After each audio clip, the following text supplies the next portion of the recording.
So you're from Kansas City. Is it safe to assume, for lack of a better phrase, that when you're not, in the college world and you're popping on an NFL game, you're rooting for the Chiefs? Is that what I'm a big Chiefs fan. I'm a big Andy Reid fan. Okay. Big Patrick Mahomes fan.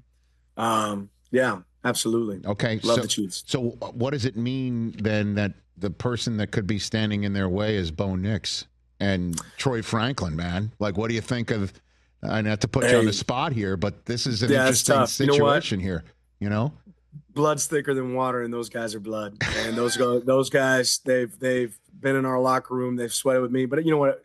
You always hope that I love seeing the Chiefs win. I'll always be a big Chiefs fan. My guys know that. I got Jeff Bossa that's playing for the Chiefs now. We got some guys that are with the Chiefs, so I can pull for them. But I want to see Bo and Troy, Herbert, Mariota, all the guys. Yeah, that's right. Tear it up. We got some guys with the Chargers too. Caldwell.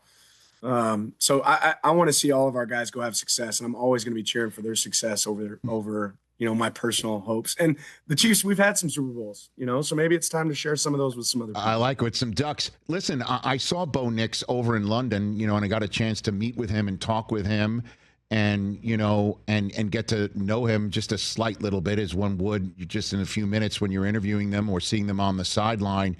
And there's just some it factor about him. And obviously, I think part of his success is the number of reps and snaps and games that he played at the collegiate level. And obviously a lot there in Oregon.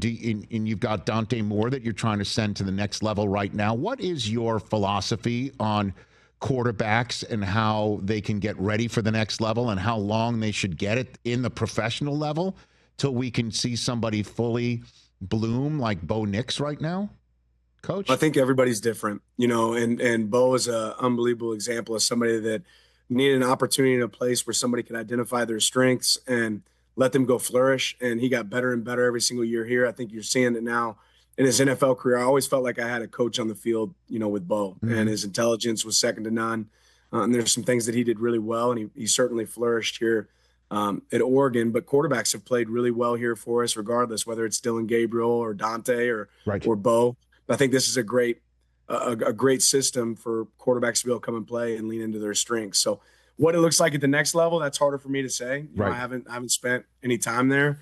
But when you have good people that work really hard, there's an opportunity for guys to have success. Do you speak to Dylan Gabriel, say, throughout this process before he got his start, by the way, in London, of all places? Like, what are your conversations with him like these days? Yeah, we've talked, and what's really cool about all these guys is they still pay attention to us too, and I think that speaks a little bit to what Oregon is. But Dylan and I've caught up, and a lot of times it's more small talk than it is us talking about football. It's more about the relationship. He still follows our guys. He still talks to Dante. They talk to guys on our roster.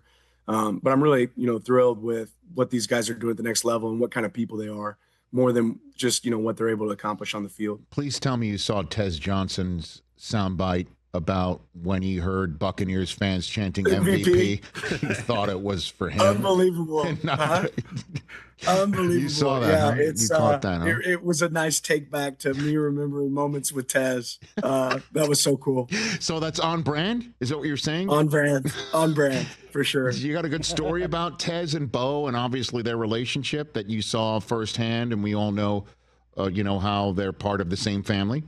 Right. Coach? No, they're Bo obviously was one really pushing for Tez whenever he first hopped in the portal. He's walked into our office and he's like, Coach, you have to take this guy. And then you pull it up and you're like, he's 145 pounds. Like, what are you talking about? Right. And then you watch the film and he's special. But Tez, he is a ball of energy. He brought juice every single day. I love seeing what he's able to do right now for the Bucs. And I think he's got a great, bright future ahead of him. But his energy is what's special. His mindset, he loves people. He's a pleasure to be around, super competitive. So, yeah, I'm really thrilled for his success. Yeah, man, you got Bucky Irving there, too. They might be standing in the Chiefs' way. Also, Christian Gonzalez, the Patriots are going crazy right now. You got some Ducks in a row, if you will, right now. It's been good. In the NFL. And then, your time with Georgia as well, which means, the Eagles are standing in the way also. That's kind of almost synonymous. Hey, you made it all the way to the end. Thanks for that. Check us out every single day streaming live on Disney Plus and the ESPN app 12 to 3 Eastern.